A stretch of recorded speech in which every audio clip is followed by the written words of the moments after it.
Sí, si vos querés, Maxi, comentarle, yo algo le adelanté a Nati, pero comentarle a los dos un poco de qué se trata esta iniciativa y para que ellos también estén al tanto, Bien, digamos, del sí, grupo, sí, porque eso es interesante también. bien. Primero, antes que nada, buenas noches y muchas gracias por su tiempo. Hace unas cuantas semanas Ilse nos viene haciendo el favor de ponernos en contacto con personas que están en el ámbito es decir, este es un grupo que está avanzando con la carrera de una tecnicatura en psicopedagogía, y la idea de este primer momento naciones, con un grupo de estudiantes es por ahí ir conociendo un poco la experiencia. En las primeras dos entrevistas estuvimos con psicopedagogas, entonces este espacio por ahí es más que nada eh, un espacio de introducción, de despejar dudas, de que la gente también que por ahí entró con un montón de expectativas pueda tener un tiempo y también un espacio como para conocer de qué se trata. Y en ese marco, bueno, la idea también era ir indagando sobre los diferentes espacios que están en el primer año, eh, ver que, bueno, no solamente se resume o la carrera, ¿no? Es decir, el hecho de involucrarse en una carrera les va a conllevar también tener que eh, aprender y trabajar con otros espacios, con otras asignaturas. Y en este caso en particular, bueno, la idea era poder introducir sobre algo de neurociencias, que es uno de los espacios que está en el primer año, introducción a las neurociencias. Y bueno, y se nos planteó la posibilidad de hacer un encuentro con ustedes y poder hacer algunas preguntitas. No, y también comentar, Maxi, comentarle de esta iniciativa que, bueno, que eh, o sea, a dónde quiere llegar, a qué personas, cómo nace toda esta cuestión también de la relación con el colegio, con la iniciativa de, me parece interesante que le puedas compartir esta porque también Perfecto, una iniciativa relacionada con un ámbito solidario, pero a la vez también educativo, ¿no? exactamente, sí.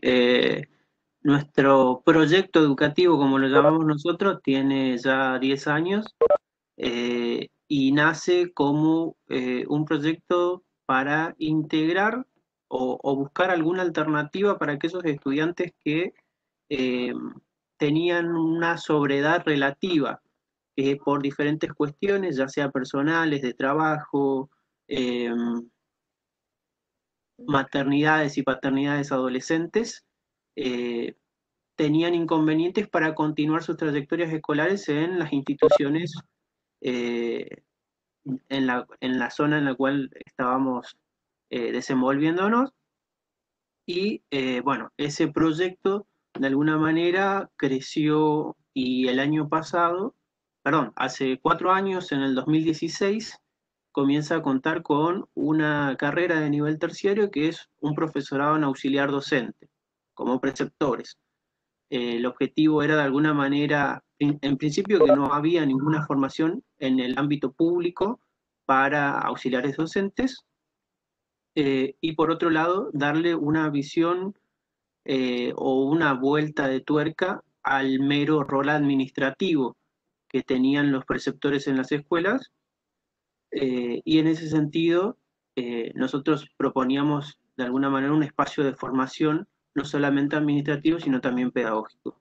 Junto con esto, surge otra propuesta que recién se comienza a concretar a partir de fines del año pasado, principios de este año, que era iniciar con esta tecnicatura en psicopedagogía, que todavía estamos en algunas cuestiones a resolver desde parte del ministerio, pero en principio, digamos, ya contamos con la aprobación para iniciar, y siempre el objetivo fue que eh, estos espacios de formación superior de alguna manera tengan una sinergia en relación al espacio de la escuela secundaria. que de alguna manera es el proyecto original y que plantea crear un espacio de acercamiento en la formación. Es decir, las experiencias de muchos de nosotros, los docentes que participábamos, era hacer nuestras prácticas en el último año en la facultad, por ejemplo, y conocer, creo que de paso, una escuela y cómo funciona y cuáles son las características de los sujetos que nos encontramos en las escuelas. Esas cuestiones, por ahí el objetivo era poder crear un espacio que sea de un contacto más directo con una, quitando por ahí esa visión que en la formación muchas veces tenemos ya preconcebida de qué es lo que tiene que hacer un chico de 16, 17 años o cómo aprende. Entonces, todas esas cuestiones se ponían en juego en el proyecto original de secundaria y son las que queremos de alguna manera también aprovechar en esta relación entre la secundaria y el nivel superior. Bárbaro. Bueno, estamos lo que estamos, arrancamos, ¿les parece? ¿O querés esperar un No ratito sé si más a hay ver si algo. Dani todavía no está? Sí, no, iniciamos ya, son 20:06, así que Bárbaro. Bueno, en principio, como bien dijiste vos, yo les agradezco por su tiempo, para que los dos justamente, bueno, puedan coincidir también, porque es interesante, porque son un equipo, no solamente un matrimonio, son un equipo y están trabajando, digamos, eh, y también reúnen dos disciplinas que es interesante pensarlas juntas, que es la medicina, la neurología y la psicología, eh, ambos con experiencia en docencia universitaria y también, digamos, con una experiencia en la práctica. Y así que la primera, digamos, dice que no se escucha. No sé si una persona escribió que no se escucha, pero yo ah, te escucho sin ningún problema, Isa. bien. Mariano y Nati, ¿se escucha bien? Sí, perfecto. Sí. Simplemente cancelamos el micrófono para poder escucharte mejor nada más y que no haya interferencia. Bárbaro, bueno. Así que me gustaría que, bueno, que en principio vamos a comenzar con algo ocasional que me parece interesante. ¿Cómo llegaron como equipo a elegir esto de las neurociencias? Antes de hablar de qué son las neurociencias. Esta no la tenían, ¿eh? Porque me interesa también digamos, bueno, cómo surgió esto ustedes de encontrar un punto en común, desde qué momento, y bueno, y después los que también tuvieron que hacer entre disciplinas para llegar a esto también. ¿Qué pregunta? Esto no estaba en el... Se me ocurrió ahora, ¿viste? Porque soy así como... No, pero yo creo que de eso se trata, ¿no? Sobre todo si pensamos en lo que es una formación en psicopedagogía, todo es una construcción, no todo está como preconcebido o como que todo está escrito previamente, sino que es un construir con el otro y que de eso también se tratan los encuentros. Por eso aclaraba al principio que quizá, bueno, se silencian los micrófonos, pero se da el espacio para poder charlar desde un chat, ¿sí? Nosotros personalmente agradecidos por la invitación, por poder compartir estos espacios. Eh, Nos parece como una tarea muy noble todo lo que tenga que ver con crear espacios de educación, crear espacios de crecimiento personal. Es una oportunidad realmente muy valorable, ¿no? Una labor muy interesante. Como decía Darío, somos matrimonio, estamos en nuestra casa, tenemos una nena y en cualquier momento puede irrumpir, entonces yo ya aclaro eso de entrada, ¿sí? Así que cuando vean una nena caminando o que alguno de los dos nos levantamos, ya saben por qué es. Y de eso también se trata, de lo que vamos a hablar hoy, que tiene que ver con esto de la plasticidad. ¿Cómo llegamos a las neurociencias? Bueno, personalmente no me defino como que estoy del lado de las neurociencias. Yo creo que todo es un transcurrir que tiene que ver con descubrimientos y que de repente hay diferentes disciplinas, hay diferentes teorías que van dando respuesta a una problemática eventual que uno de repente transcurre o que uno transita, o que se va encontrando, y en esto de las neurociencias uno va encontrando alguna que otra respuesta. Como también uno la puede encontrar desde otros campos o desde otras disciplinas o inclusive desde otras escuelas psicológicas, ¿no? Yo soy psicóloga y me dedico al ámbito educacional. Dentro del ámbito educacional, la llegada a las neurociencias vino de la mano quizá del psicoanálisis. Y uno puede decir, pero ¿cómo puede ser? Porque a veces se piensa como una cuestión de o es lo uno o es lo otro, ¿no? Como una cuestión de versus. Y yo concibo que hoy en día no podemos pensar en versus, tenemos que pensar en que somos seres complejos, que estamos atravesados por la historia, estamos atravesados por lo cerebral, estamos atravesados por el contexto y que necesitamos dar respuesta a todo eso. No podemos pensar solamente en el psiquismo, no podemos pensar solamente en el aprendizaje o pensar solamente en el ámbito familiar, ¿sí? Entonces, buscar estas respuestas o buscar un modo de abordaje desde la neurociencia me parece interesante, no como única respuesta, pero sí como una respuesta para determinadas problemáticas o determinados momentos o situaciones, ¿sí? Así uno va llegando, ¿no? Personalmente me dedico a la clínica de niños, o sea, atiendo a niños y a niños específicamente que tienen problemas de aprendizaje. Y el primer cuestionamiento que me hago es si realmente estos chicos tienen problemas de aprendizaje o tienen una lógica de aprendizaje particular, diversa, donde quizá el sistema educativo convencional no se ajusta a sus necesidades o a sus posibilidades. Y a partir de ahí aparecen estos descubrimientos, esta idea de pensar que el aprendizaje no es solamente esto de incorporar contenidos, sino que hay otras cuestiones que se ponen en juego. Y así voy llegando en esto de las neurociencias. No sé, Mariano, si vos querés comentar cómo... Bueno, en lo personal, agradezco este espacio, como dice Natalia, y bueno, contarles un poquito que si bien soy médico, hago docencia también, me dedico a la parte neurovascular,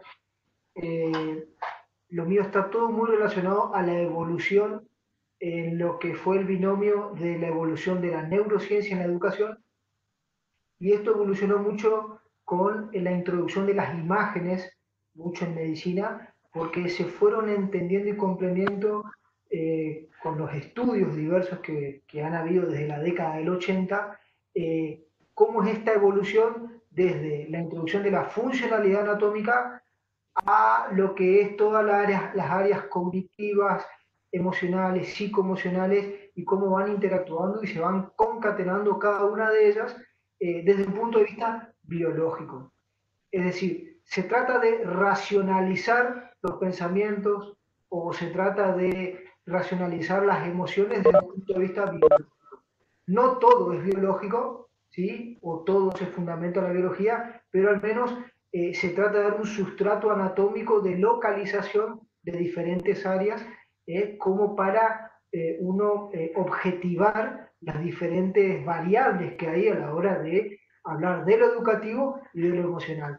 ¿Por qué hablo de esta triada? Debido a que hoy por hoy se habla mucho del aprendizaje colaborativo, de las emociones dentro del aprendizaje y cómo eso sella en la memoria, y que está muy relacionado la funcionalidad del lenguaje con todo lo que es el área entorrinal, que es en la base del cráneo, en la base del cerebro, y todo el sistema límbico asociado a la emocionalidad en el aprendizaje, que es lo que se habla y está en boga hoy en día en las áreas educativas.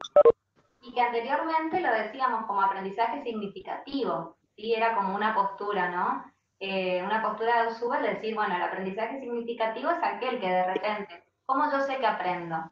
Si nosotros tenemos que recordar algún contenido de la secundaria, algún contenido de la primaria, es muy factible que no me acuerde el contenido en sí, pero que me acuerde la historia o la situación o lo que me pudo haber dicho el docente o con qué lo relacioné o si me sirvió para resolver alguna situación problemática en mi vida, ¿no? Entonces el aprendizaje ahí es realmente significativo. El aporte de las neurociencias y el aporte de poder pensar en esto de lo biológico es donde justamente hay como una mirada donde esto se puede asentar en el cerebro, ¿sí? Y como que podemos hacer una lectura de esto significativo, dándole un punto de vista más objetivo. Antes había como dos paradigmas, un paradigma que era uno mecanicista y otro organicista. Uno creía que de repente el sujeto venía al mundo sin nada, que era una tabla rasa, una tabula rasa, y que lo único que importaba eran las experiencias del medio. Y por otro lado, había otro paradigma, que era el paradigma más organicista, digamos, que decía que en realidad las experiencias y los estímulos del medio no significan nada, porque lo que importa es lo que uno trae, y solo lo que uno trae. Todo está dado desde lo biológico, desde lo genético. Las experiencias no hacen nada. Esas eran como las miradas antagónicas que antes se manejaban a la idea de pensar cómo es un sujeto, cómo aprende un sujeto, ¿sí? Actualmente, con la mirada de las neurociencias, empezamos a ver de que no es ni lo uno ni lo otro, ¿sí? También lo podemos llamar natura, cultura, ¿no? Lo que uno trae y lo que uno de repente se va gestando desde el contexto o va tomando del contexto en el que está. Hoy lo que vemos es que no es tampoco un 50% lo que uno trae y un 50% al medio. Hoy lo que se ve es 100% lo que uno trae, 100% al medio y 100% la interacción que se va dando. Porque uno también puede de repente cambiar el medio, hay como un movimiento dialéctico. ¿Sí? Una idea más contextual dialéctica, donde de repente todo lo que tiene que ver con las neurociencias y el soporte biológico de las neurociencias empiezan a poner en juego esto de que no somos solamente orgánicos, no somos solamente cerebro, ¿sí? Hay emoción, hay historia y hay un interjuego que se va dando que hace que uno de repente pueda aprender los contenidos o pueda ser quien uno es, porque también hablamos de personalidad en estos puntos. Desde el punto de vista biológico, podemos pragmatizar en cierta forma y decir de que va a depender del número de sinapsis que tenga una persona o de conexiones o de interrelaciones de contenidos o de vivencias, lo que va a ser de la funcionalidad de ese cerebro desde el punto de vista biológicamente hablando. Pero bueno, como dice Natalia, la significación va a depender de esa emocionalidad en el contenido y cuando hablamos de aprendizaje vamos a estar relacionando sobre todo con estas áreas. Desde un punto de vista funcional, eso fue evolucionando mucho y de la década del 80 al 90, que se trataba de localizar, geografizar, poner como en un mapa al cerebro y decir, el área del lenguaje está en tal lugar, tenemos un hemisferio derecho que es matemático y un hemisferio izquierdo que es más del conocimiento pragmático, y eso se vio con la evolución de las imágenes de que en realidad existe una gran estadística de que se localizan, pero no necesariamente funcionalmente están, es solo esa área la que trabaja, sino que va a depender del tipo de conexiones. Y al hablar de conexiones, hay muchos factores que dependen, como ser la nutrición, el estímulo en el hogar, lo afectivo, cómo el contexto va puliendo a esa persona y va determinando a cierta organización y pragmaticidad en el día a día, y ni hablar en lo que es en la vida de relación y en lo que es todo lo que es el aprendizaje, ¿no? Por ahí en esto, escuchándolo a ustedes, me surge una pregunta que por ahí puede ser obvia, pero ¿qué sería entonces la neurociencia? ¿Una disciplina que está relacionada a la neurología? ¿Un paradigma nuevo? ¿Un cuerpo teórico? ¿Cómo lo podemos expresar? ¿Cómo lo podemos definir? ¿Es una nueva expresión de la psicología? ¿Cómo lo mencionamos? ¿Cómo lo nombramos? No, bueno, la neurociencia es una disciplina, ¿sí?, que deriva de la neurobiología, ¿ok? Y de lo que hace fundamentalmente es darle un contenido desde el punto de vista fisiológico, biológico, a la funcionalidad de lo que estamos hablando, ¿no? Las emociones, los contenidos, la información que cada uno codifica, y tratar de darle como ese punto de vista más holístico, ¿sí? En donde se trata de concatenar las diferentes áreas, y hablamos de la interdisciplina cuando hablamos de neurociencia, porque no todo es biológico, no todo es fisiológico, ni todo es psicológico. Es decir, existe todo ese conjunto en donde se explica de manera mucho más holística estos fenómenos que se van construyendo. Y que inclusive hoy se piensa más allá de la interdisciplina en la transdisciplina, que es trascender la propia disciplina y ayornarse, digamos, de los aportes teóricos de otras disciplinas, de otras ciencias, y poder dar una respuesta más integral, ¿sí? Porque en la interdisciplina es como donde se pone en juego, ¿no? El trabajo en conjunto de diferentes disciplinas, y cada una desde su área brinda la atención necesaria. Supongamos que tengamos un paciente en común, Mariano y yo, él se va a encargar de lo neurológico, yo me voy a encargar de lo psicológico. Ese es el trabajo en interdisciplina, que supone que entre los dos tenemos una relación en referencia al paciente, y que acordamos cuál va a ser el tratamiento y acordamos objetivos. De repente, cuando uno habla de transdisciplina, implica que yo como psicóloga voy a tener que tener conocimiento de cómo determinadas actividades que tienen que ver con lo cognitivo, que tienen que ver con lo emocional, también están estimulando áreas del cerebro. Entonces, yo en mi práctica profesional voy a tener que empezar a delimitar esas actividades para poder hacer que ese cerebro se ponga en acción, que esas sinapsis de las que empiecen a aparecer, digamos, ¿sí? Es estimular desde el trabajo terapéutico. Y al revés también, en el sentido de que al revés sería él como neurocirujano, digamos, pero también teniendo en cuenta que el paciente no es solamente un cerebro, sino que hay un contexto, una familia, un sentir ante la enfermedad, unas emociones que se ponen en juego ahí, y que cada sujeto lo vive esto de una manera muy particular, ¿sí? También ejemplificando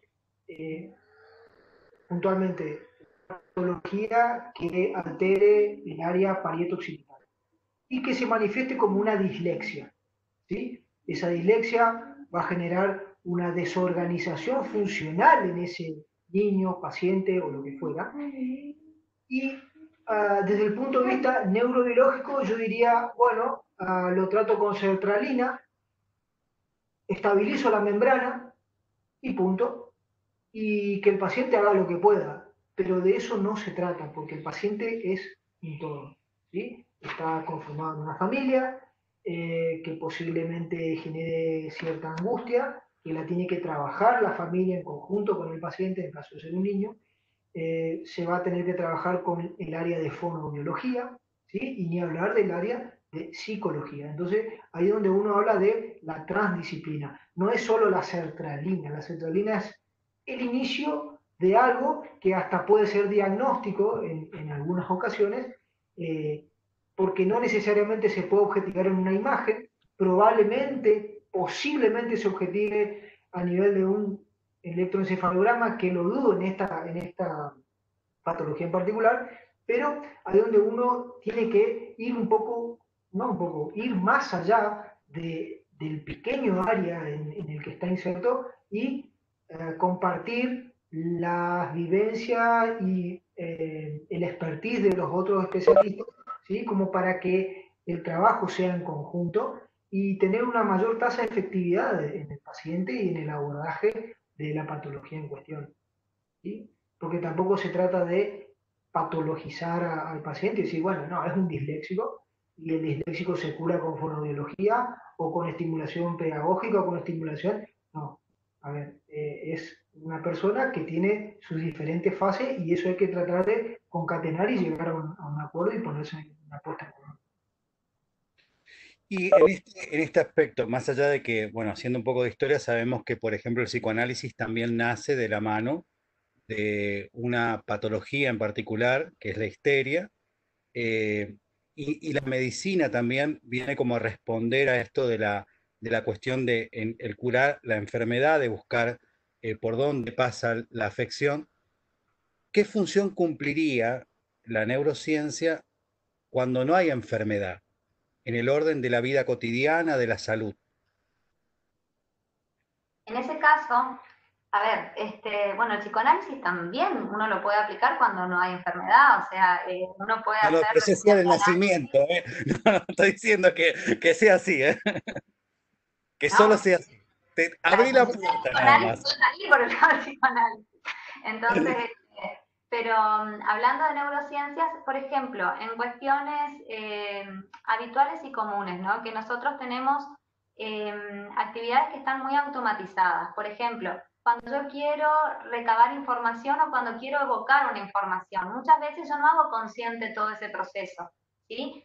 A ver, para poder acordarme de algo, primero ese algo tiene que ser una información o un dato que yo tengo que introducir. ¿Cómo voy a introducir esa información? De todos los estímulos que son datos, hago foco, por eso tengo atención, digamos, o sea, yo puedo tener una atención selectiva o puedo atender a todo, pero de repente tengo que tener una atención selectiva, tengo que hacer foco. En base a eso, interpreto la información, me apropio de esa información, la asimilo. Eso a la vez se relaciona con otras informaciones previas, uno como que va haciendo relaciones. A ver, esto que estoy viendo me hace acordar a tal cosa, me acuerdo de tal cosa, y después cuando llega el momento oportuno, evoco esa información o ese dato y puedo resignificarlo. Bueno, todo ese proceso que se da como para que yo pueda incorporar información nueva y utilizarla o generalizarla en un momento oportuno, son como fracciones de actividades mentales que se van haciendo, ¿sí? En la neurociencia, una de las cuestiones es desfragmentar esto, ¿sí? Pensar lo que sí es una globalidad, pero dentro de esa globalidad hay puntos centrales. Entonces uno también como que puede decir, ay, me cuesta acordarme de las cosas, tengo un problema que me cuesta acordarme. ¿Te cuesta acordarte de las cosas o te cuesta hacer foco y retener lo que es importante de toda esta información? De repente cuando leemos un libro, por ejemplo, ¿sí? Que alguien dice, bueno, yo leo pero no puedo rescatar la idea fundamental o la idea principal. Voy a rendir y cuando rindo digo, yo leí el libro, pero yo no me acuerdo de nada. Y el profesor no te cree, ¿Cuántas ¿no? veces escuchamos eso? En la Eso. mesa de examen. Y te pasa que estás en blanco, digamos, y uno dice, y el profesor del otro lado dice, ¿será que está en blanco? ¿Que eso siempre estuvo en blanco? O bueno, ese proceso que se va dando, ¿sí? Uno también como que puede identificar, ¿no? Es decir, me costó la lectura y me costó discriminar lo que era importante de lo que no era importante, me costó complejizar y asociar con otros contenidos que yo tenía, o me costó después evocar la información. Fíjate que cuando nosotros leemos algo, la primera leída que hacemos, subrayamos todo, ¿sí? Y si no entendemos nada del libro, no subrayamos nada, ¿sí? Entonces ahí te das cuenta cuán importante es esto de hacer foco y de saber que aquello que yo estoy leyendo y que estoy mirando y donde voy a prestar atención tiene que ver con mis conocimientos previos también, ¿sí? El mismo libro yo lo puedo leer 5 veces y las 5 veces quizá hago foco en otros puntos. Quizá dependiendo de la materia que estoy estudiando, quizá dependiendo de la historia que estoy atravesando en ese momento, ¿sí? Bueno, eso es lo que provee también la neurociencia, como que uno pueda hacer consciente todos esos procesos, y no hablo del consciente freudiano, ¿no? O sea, hablo simplemente como de tomar conocimiento quizá de cada uno de esos procesos para poder entender cómo funciona cada uno de nosotros. Otro de los aportes que de repente tiene la neurociencia, bueno, eso se llama metacognición también, ¿sí? Que es, yo conozco, pero también quiero saber cómo conozco, ¿no? Cómo es mi proceso de conocer. Sobre todo si uno va a estudiar psicopedagogía, ese es un punto clave. No solamente me interesa saber cómo conoce el otro, primero tengo que conocer cómo es mi proceso. Y ese es un aporte clave de la neurociencia. Otro punto importante de la neurociencia y que empieza a darse ahora como una ruptura con viejos saberes, ¿no? Antes se creía que el único aporte de la neurociencia era la idea de plasticidad cerebral, ¿sí? La plasticidad cerebral como un concepto que tiene que ver con que el niño de repente desde el nacimiento hasta los 4 años aproximadamente está más plástico, ¿sí? A todos los aprendizajes del medio ambiente y aprende más rápido. De hecho, si nosotros pensamos en nuestra historia, antes de los 4 años aprendimos lo básico para la vida, aprendimos a hablar, aprendimos a caminar, aprendimos para qué sirve cada cosa, ¿sí? Con diferentes formas, pero ahí lo aprendimos. Entonces como que es un periodo crítico. Bueno, esa plasticidad cerebral antes se pensaba que pasando ese periodo crítico ya no eran las mismas posibilidades de aprendizaje. Hoy la neurociencia demuestra que esa plasticidad la podemos sostener durante mucho tiempo y no solamente hasta los 4 años, y que inclusive hay otros periodos críticos. Por ejemplo, la adolescencia es un periodo crítico. Desde los 13 hasta los 16 años se abre una ventana de plasticidad que quizá antes no le dábamos mucha importancia. Y una de las cosas que toma en cuenta la neurociencia y que aporta, digamos, también en esto de desfragmentar, ¿no?, estos procesos, dice que en diferentes momentos evolutivos hay diferentes necesidades y habla de que de repente uno como profesional tiene que conocer cuáles son esas necesidades en esos momentos evolutivos. Justamente, por ejemplo, en el niño de 0 a 4 años, sí, la seguridad que le dan los papás, los aprendizajes que dependen de la casa, fundamentalmente, de un proceso de socialización primaria. En todo lo que es la primaria en sí, aparece la idea de competencia, de la relación con los otros. Qué interesante este concepto, pensando en que hoy estamos hablando de chicos que están estudiando en lo virtual, en la primaria, y que justamente no quieren hacer la tarea, porque le falta el sabor del encuentro, le falta la escuela, le falta la competencia con el compañerito. O sea, entre los 6 y los 9 años, no te interesa tanto escribir para que tu mamá vea cómo estás escribiendo. Que sí, a los 3 años lo haces para que te vea tu mamá y tu papá. Te interesa escribir para escribir más rápido que tu compañero y para que la seño te diga muy bien. Entonces, esto lo toma la neurociencia en el sentido de decir la importancia que tiene de repente esa recompensa, pero cuando viene del docente y cuando viene de que el chico está utilizando ahí todo lo que tiene que ver con los recursos de la competencia, ¿sí? Cómo lo emocional se prende. Y volviendo al tema de la adolescencia, porque es una etapa clave esta de los 13 a los 16 años, porque es el momento de trabajar el reconocimiento de las emociones, ¿sí? El volver así, no solamente el mirarse con otros, porque la escuela en realidad es un lugar de confrontación, la primaria, confronto mis verdades con las verdades del otro y en esa confrontación se construye algo nuevo. Por eso los chicos en la primaria como que cuestionan. La señora me enseñó a dividir así y mamá te enseña a dividir de otra forma. Como dice mamá, así no es. Es como dice la seña. No, pero podés llegar a lo... No, es como dice la seña. Esa falta de plasticidad vuelve a aparecer después, o flexibilidad, vuelve a aparecer después en los chicos entre 13 y 16 años. Y una de las cuestiones que aparece ahí y que es muy importante tener en cuenta es que son chicos más emocionales, ¿sí?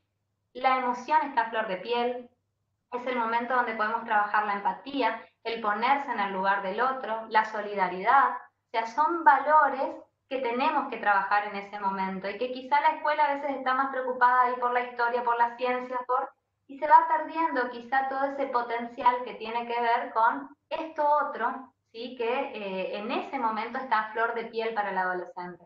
Entonces, ese es un aporte interesante de las neurociencias, que tampoco es nuevo. Si uno se pone a revisar un poquito algunas otras teorías, algo de eso aparece. Simplemente es como un conjunto que ordena toda esta información, ¿sí? Lo que dicen las neurociencias cuando uno empieza a leer, en realidad no difiere mucho de autores como Erik Erikson, que hablaba de crisis, de momentos críticos. Lo que sí es interesante es cómo organiza esta información las neurociencias y lo accesible que se hace a la comunidad. Que eso no fue la beta que encontró Erik Erikson, ¿no? Entonces, yo digo, no hay nada nuevo bajo el sol, sino que simplemente son como que se retoman saberes y se reorganizan para hacerlos más accesibles, quizá. Perdón, y también por ahí la neurociencia justifica la funcionalidad de las teorías. Por ejemplo, se sabe de antaño que el ejercicio físico es necesario para el crecimiento, la educación, para construir conocimiento y todo, pero los últimos avances en neuroimágenes, lo que se pudo evaluar fue, y lo que se evaluó y se constató, es cómo la relación del sistema límbico y puntualmente el cuerpo calloso con la oxigenación se hipertrofia y se puede evidenciar la sinapsis a nivel entre el sistema límbico y los lóbulos frontales, que son los lóbulos que están más relacionados con el área de la relación. Y me refiero a la relación, toda la parte de las cuestiones cognitivas, elaboración del lenguaje, que es lo más complejo en el ser humano. Y junto con esas imágenes se constata esto que uno siempre dice, es bueno tener una actividad física de cierto punto, por decir aeróbico, porque mejora la capacidad intelectual. Sí, mejora la capacidad intelectual porque oxigena al sistema límbico, oxigena al cuerpo calloso y eso se evidencia en las imágenes. ¿Qué es lo que hace esto? Sella las ideas que tenemos previamente, como dice Natalia, por ejemplo, de Erik Erikson, y entonces uno puede ver biológicamente justificar esa práctica, que no es poco, ¿sí? Porque uno dice, bueno, evidentemente esto ya hace bien, ¿sí? Y entonces ahí concatenamos las ideas de lo neurocognitivo con lo neurobiológico y lo fisiológico puntualmente.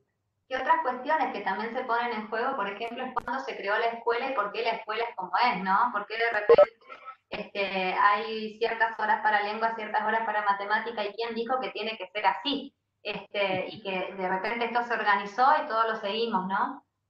Las neurociencias también vienen como a dar respuesta, quizá una respuesta que no se estaba buscando, pero que vienen a dar respuesta a cuáles son los ritmos de aprendizaje, cómo aprende el cerebro, ¿sí? Que es cuestionable a veces, ¿no? Porque decimos cómo aprende el cerebro y parece que sacamos el cerebro y nos olvidamos de todo el sujeto que porta ese cerebro, digamos, ¿sí? Pero a grandes rasgos ese es uno de los aportes. ¿Cómo aprende? ¿Cuáles son los ritmos? ¿Cuáles son los momentos del día donde de repente el cerebro está más flexible a recibir información?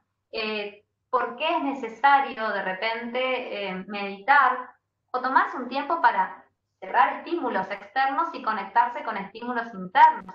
Lo podemos llamar de diferentes modos, ¿sí? Pero también, como decía Mariano, el estudio de las neurociencias a partir de los 90 es como que viene a comprobar y a dar fuerza a aquello que ya se estaba haciendo.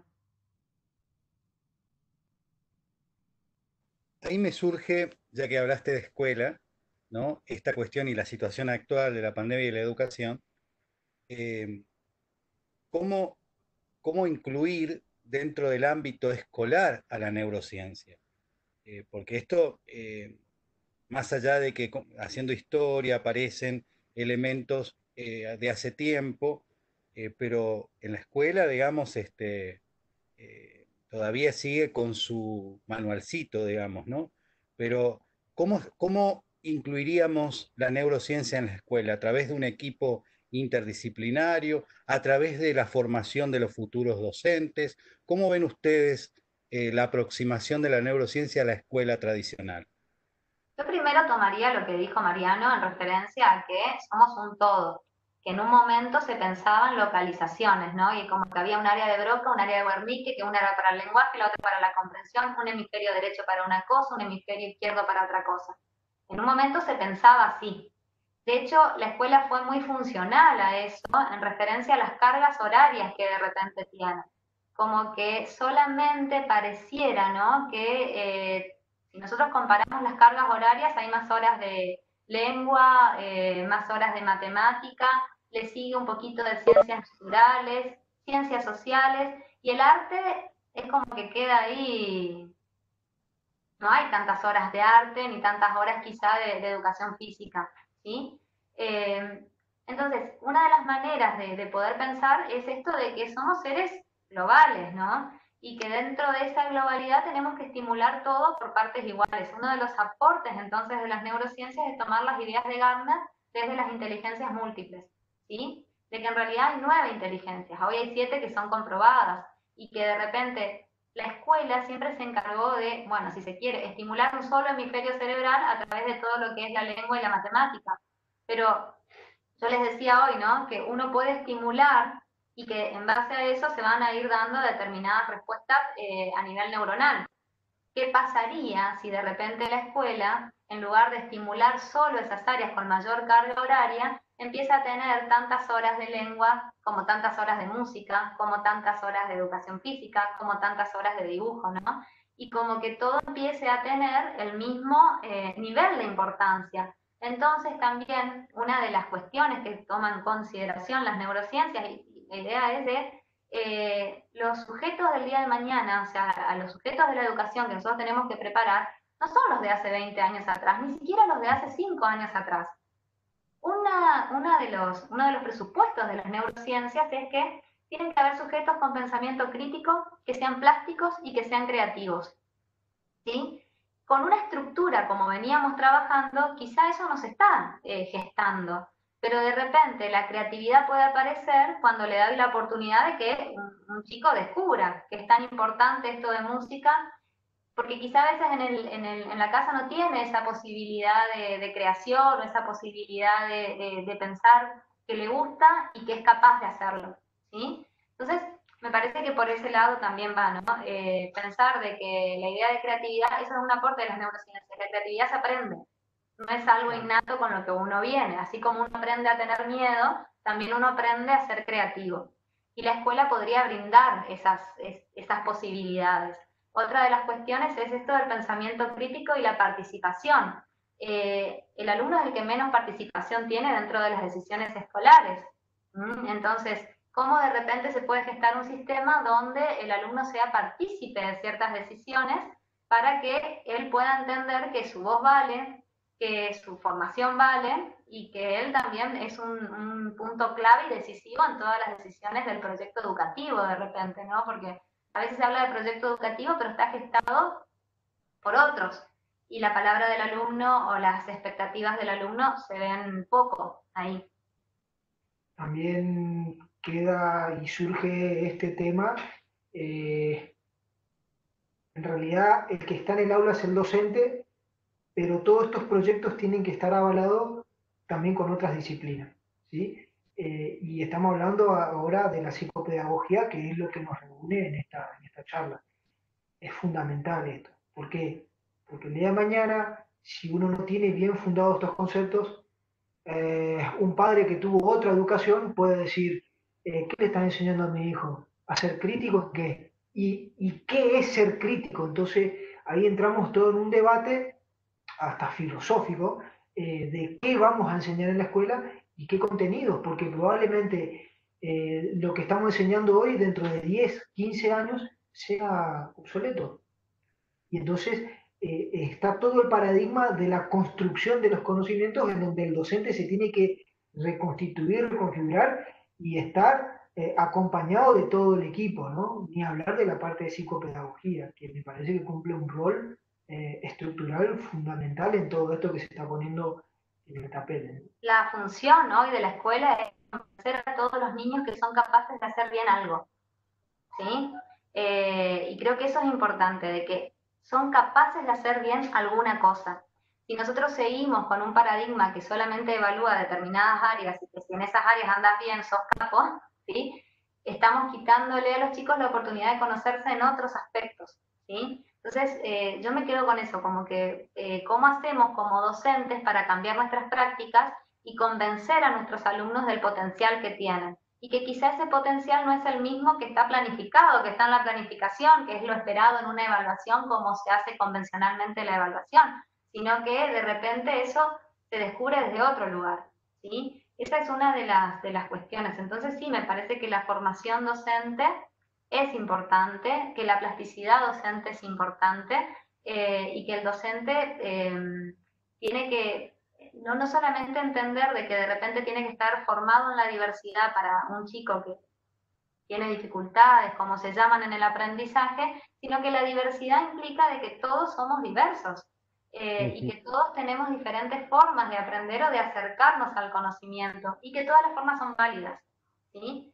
Entonces creo que esa es la función hoy del docente, ser plástico, ser flexible. La pandemia también nos demostró esto con los docentes que vimos cómo fueron creativos a la hora de llegar a sus alumnos y cómo otros no pudieron. Y solamente mandaban tareas, tareas, tareas o la fotocopia del cuaderno y le decíamos, no tenés que hacerlo. Y cómo han generado angustia también, ¿sí? Entonces, ¿cómo Sí. seguir sosteniendo el lazo social? ¿Cómo seguir sosteniendo a la escuela como lugar de encuentro? El docente que lo pudo hacer, evidentemente es un docente que está formado para las nuevas competencias que se esperan en el mañana. Y aquel que le costó, tendría que pensarse, volviendo a lo metacognitivo, ¿no? Pensarse un poquito a ver cómo puedo mejorar mis prácticas. De igual forma, en esto que ustedes iban compartiendo, es como que no solamente se plantea lo de algo transdisciplinar, sino también algo transversal y por otro lado, quizás un deseo más que todo de que necesariamente tiene que haber una política educativa, existir una política educativa que incluya también la neurociencia, porque lamentablemente educación y política van de la mano en estos casos, y entonces también tendría que estar en la política educativa presente esto como algo planificado, porque por ahí, si no, intenciones de pocos no generan tampoco una política. O sea, estamos hablando de como de tres cosas necesarias, ¿no? Abordarlo como una transdisciplinariedad, pensarlo de manera transversal y a la vez como una política educativa. Pero políticas educativas, si uno lee hoy la la ley de educación actual en la que en la que nos regimos específicamente, hay como un espíritu que tiene que ver con esto de lo creativo, del pensamiento crítico. Hay una idea que tiene que ver con eso, ¿sí? Hay veces que lo que se dificultan son las bajadas, cuando el directivo de repente tiene que llevarlo a la escuela, cuando el docente quiere innovar, porque eso también es importante, o sea, cuando uno quiere innovar y de repente te encontrás con que el mismo sistema, y no el sistema, el directivo a veces es el que te pone freno en el sentido de decir, no, porque esto es así, porque siempre lo hicimos así, porque nos dio resultado así. Entonces, no sé si es tanto el sistema político en cuanto a las políticas socioeducativas, ¿no? Hay veces que uno también tiene que mirar las particularidades de esa escuela, las particularidades de esa gestión educativa, porque uno puede llenarse la boca de que sí, sí, sí, pero llegado el momento no permitís al docente innovar. Si no permitís al docente innovar como directivo, es muy difícil que podamos pensar en una educación abierta a la diversidad. Maxi, ¿vos querés hacer alguna pregunta? Dani,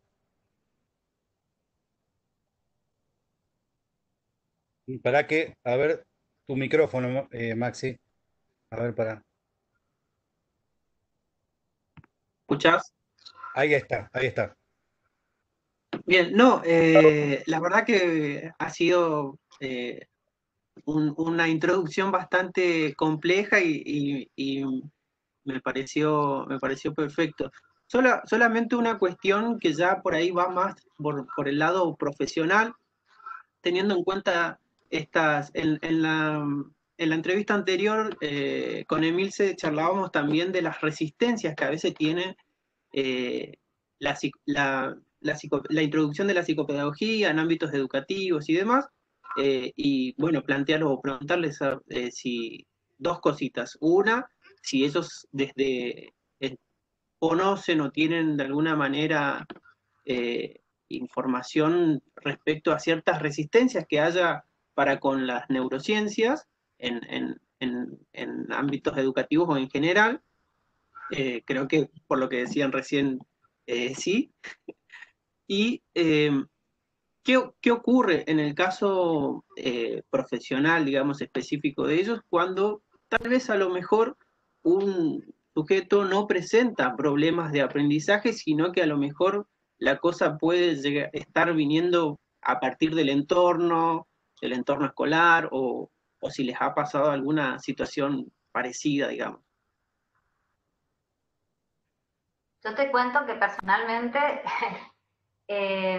a ver, resistencia siempre hay, ¿sí? Todo lo nuevo trae cierta resistencia.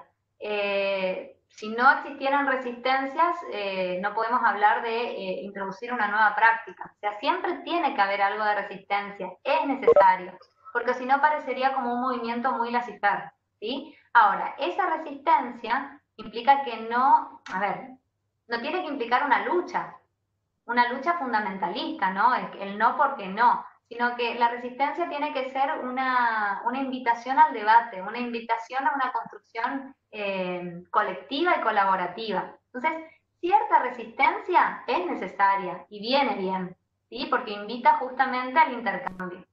Ahora, personalmente, y creo que también lo compartimos con Mariano, después él dará su opinión, porque si no queda como que la esposa está hablando con el marido, y no tiene que ser así, pero personalmente no todos podemos hacer todo, y de eso también se trata de entender de que hay especificidades y también hay perfiles, ¿no? Profesionales, donde uno se siente más cómodo para trabajar con niños, otro se siente más cómodo para trabajar con adolescentes, y eso hay que respetar. Y por otro lado, también pensar que el psicólogo educacional no es un psicopedagogo, y un psicopedagogo no es un analista, ¿sí? Entonces, la única manera de poder ensamblar todas estas piezas es entender que nadie trabaja en soledad, que sí o sí tiene que haber un trabajo en conjunto, no solamente por el paciente, por uno mismo, porque uno necesita estar sostenido por otros colegas o por otros profesionales, y porque la mirada que tiene el psicopedagogo quizá no la tiene el psicólogo, no la tiene el neurólogo, y la complejidad de lo que es un proceso de aprendizaje tiene que estar mirada desde todos lados. Quizá eso no implica, y acá otra vez el concepto de transdisciplina, ¿no? Quizá eso no implica que ese paciente tenga que ir con la psicopedagoga, con la psicóloga y con el neurólogo. Quizá puede ir solo con el psicopedagogo, pero el psicopedagogo está en contacto con el neurólogo, está en contacto con el psicólogo. Eso es la transdisciplina. No exponer al niño a miles de terapias, a miles de tratamientos, sino que uno solo, pero ese profesional con el compromiso de asumir esto de sostener también las otras terapias. Y bueno, tomo en cuenta lo que dice el psicólogo, tomo en cuenta lo que dice la seño, porque es muy importante lo que dice la maestra, lo que dice la familia, ¿sí? Y ahora, en referencia a la otra pregunta, que tiene que ver con esto de qué pasa cuando hay un chico que notamos que no tiene un problema de aprendizaje, sino de que hay un contexto que no acompaña esa posibilidad de aprendizaje. El aprendizaje es un fenómeno complejo, no solamente cognitivo. Para aprender tiene que haber un deseo, una pulsión epistemogílica y puesta en juego, digamos, ¿sí? Y que a veces esa pulsión no aparece o ese deseo no puede aparecer porque la energía libidinal de ese niño está en otros procesos. Puede ser una situación de violencia familiar, puede ser una situación de desavenencias de los padres, o sea, para aprender, para hacer foco, o sea, para prestar atención, uno tiene que, primero lo que me están dando tiene que ser significativo, entonces yo te presto mi atención, ¿sí? Pero también yo tengo que estar con disponibilidad psíquica para poder prestar atención. Y muchas veces esa disponibilidad psíquica no está. Yo siempre voy a esto, pensemos en nosotros mismos. Si estoy atravesando una situación de duelo, ¿sí? Por el fallecimiento de algún familiar, si me diagnostican a mí una enfermedad, si de repente me dejó mi pareja, si cualquier situación emocional que me comprometa va a hacer que yo no pueda estar abierto al aprendizaje, ¿sí? Tanto más, pero nosotros como adultos quizá tenemos la posibilidad de ponerlo en palabras, de darnos cuenta, por esto no puedo. A veces el niño, en particular, no tiene esa posibilidad de ponerlo en palabras, y a veces el niño se culpabiliza de cosas que no tienen que ver con él. Si los padres se separan y es un problema de adultos, a veces el niño hasta lo toma como que por mi culpa, porque me porto mal, porque me saqué un 1 en la escuela, mi papá se fue.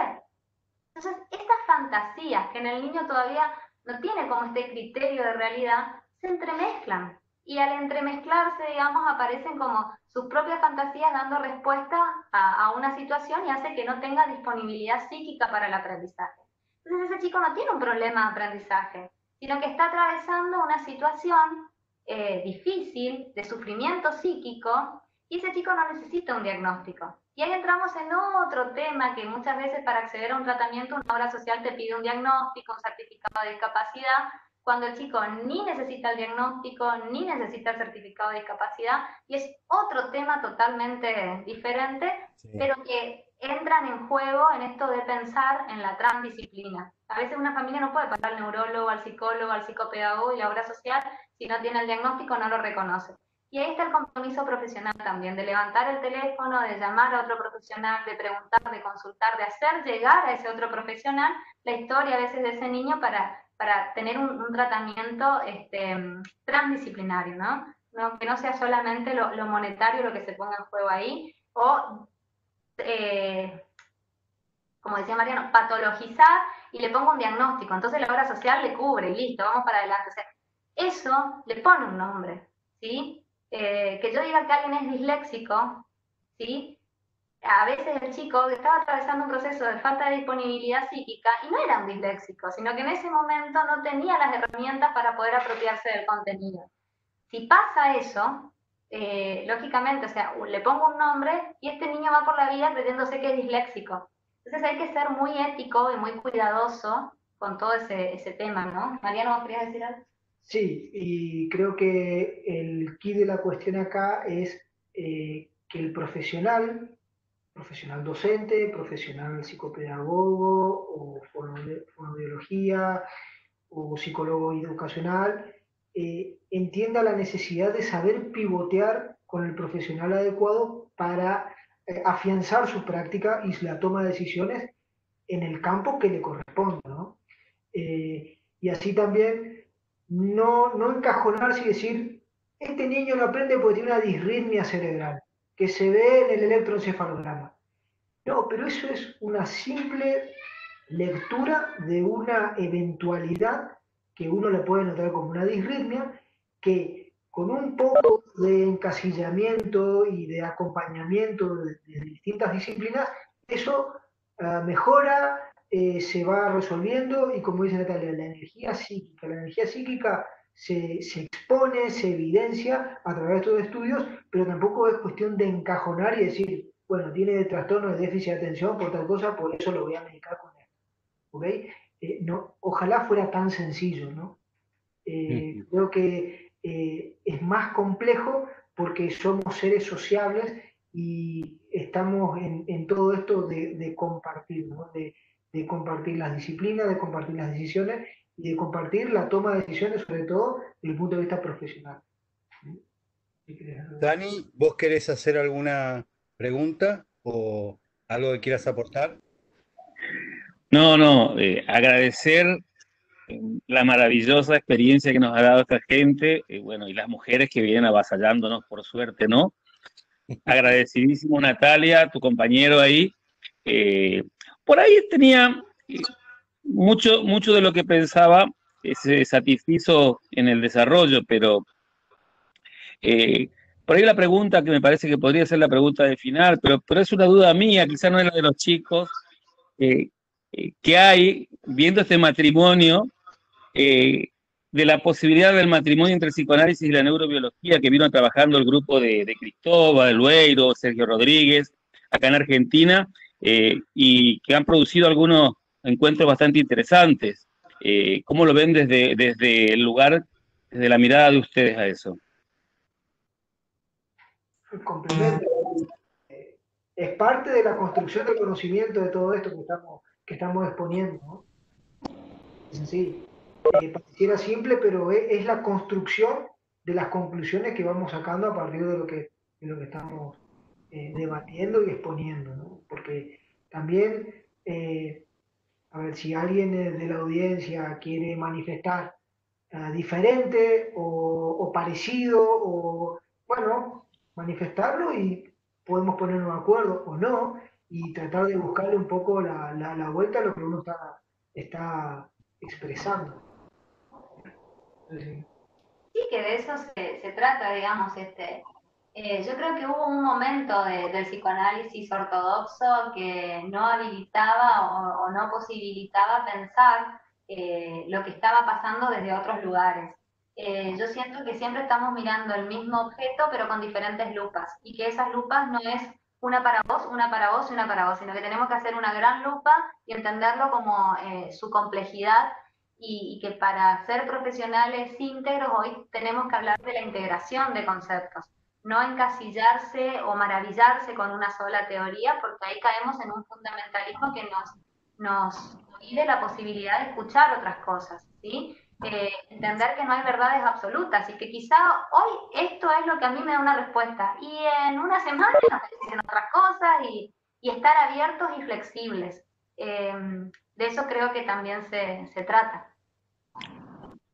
Bueno, las opiniones son variadas. Algunos dicen excelente, hay alguien que dijo me enamoré de las neurociencias, culpa de ustedes. Así que bueno, les agradecemos muchísimo de corazón por su tiempo, por su dedicación y también por compartir esta pasión, porque se nota cuando alguien hace las cosas con pasión, no solamente por dedicarse este tiempo para dar a conocer esto y para compartirlo, sino cómo lo comparte. Así que bueno, muy agradecido y bueno, seguro que en algún momento los vamos a volver a hinchar. Bueno, muchas gracias por el espacio y bueno, poder compartir esto que a nosotros tanto nos gusta, nos apasiona y lo practicamos, ¿no? De eso se Se trata. nota, se nota, se nota. Así que bueno, Para mí es una alegría porque los conozco, y bueno, y la verdad que veo bueno, que siguen creciendo, que siguen desarrollando experiencias y prácticas y siguen formándose, ¿no? Que eso es fantástico, digamos, ¿no? Y que comparten esto que están haciendo también. Dani, Maxi, ¿algo para cerrar? No, de mi parte, solamente agradecer la disponibilidad, la, la forma en la que por ahí nos han dado un primer acercamiento, y que de alguna manera es impagable, digamos, obtener o conocer la experiencia de profesionales que llevan ya tiempo trabajando y que lo puedan hacer con tanta humildad y tanta soltura, digamos. Así que eso es todo. Muchas gracias. Dani.